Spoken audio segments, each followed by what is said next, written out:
Sunday. Bye for now. Yes, Angie, thank you. Bye-bye. Bye. Thank you. Dino's in Milton Keynes. Hello, Dino. Morning, Justin. You okay? Very well, mate. Brand new caller. Thank you so much for phoning in. Some great stuff coming through already about Live Aid. The 40th anniversary today. The obvious question, Dino, were you lucky enough to be there? Yep. My great mate Darren, we dispute this, but he managed to get 2 tickets through work. I worked at what was called the Northampton Moat House. It was a Saturday, obviously. My boss, Stuart, I told him I got tickets, and he was a bit funny. I don't know if you can go. And actually, he owns Nuovo restaurant in Northampton, if you know it. Right. But anyway, he was gutted. He gave me the day off because he loved Bowie so much. My mum's a big Beatles fan, as I am. She saw them at the ABC in Northampton in 1963, March. So I said, I'm going to beat you, and I went to Live Aid just to see Paul McCartney. By the end of the show, I was right in the front against the railings. There was only photographers in front of me and media, no one else apart from Paul.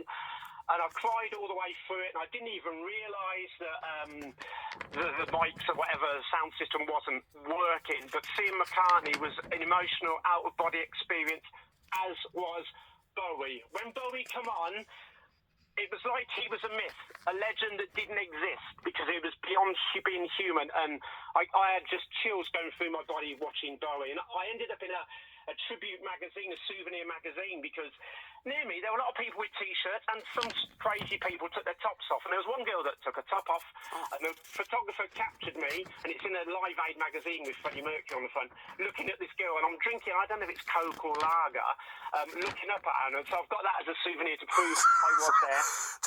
And I made a banner.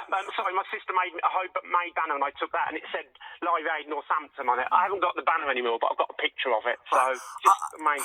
Please, dear listener, don't be offended by what I'm about to say. It's all in context, okay? So you're saying that there is a picture of you in a magazine, all to do with Live Aid, and you're stood next to a woman who's got her boobs out.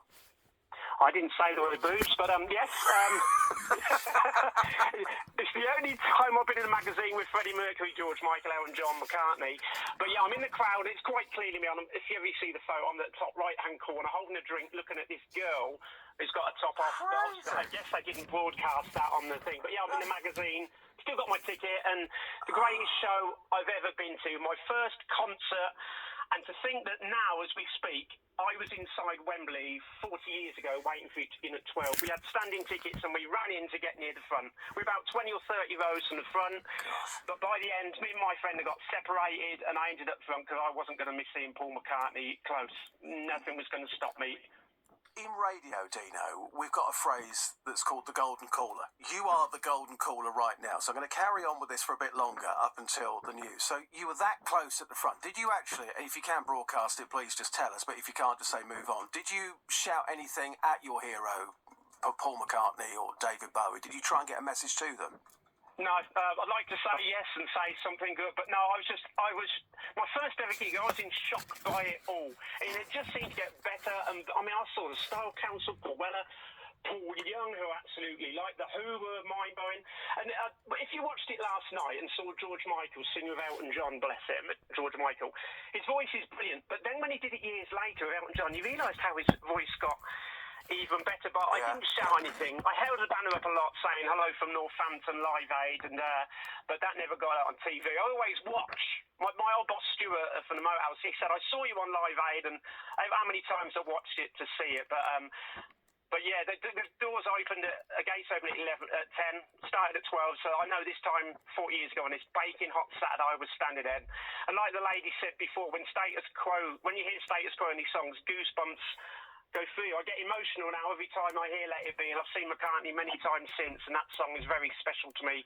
And it seemed apt for the world, like Bowie's Heroes did for the world and us and humans. It was the greatest show on earth, and sadly some of them no longer around. But that legacy goes on, as we heard from Harvey as well. He's still 40 years on, works 2 days a week on Live Aid. Right, final question. I've got 30 seconds left with you. You said it was your first ever gig. How old were you in 1985? 19, as in the Paul Hardcastle song. Which came out that year as well.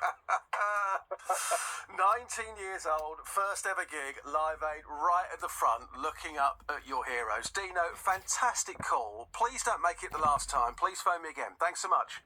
Cheers, Justin. Bye. Bye for now. What a call. That was Dino there. Dino and Syrian before. Look, if you were there 40 years ago today, it is a story which is doing the rounds today because it was such a magnificent event back in 1985. If you were there, particularly if you were right at the front, a bit like Dino, pick up the phone and give me a call. We would love to hear from you. On the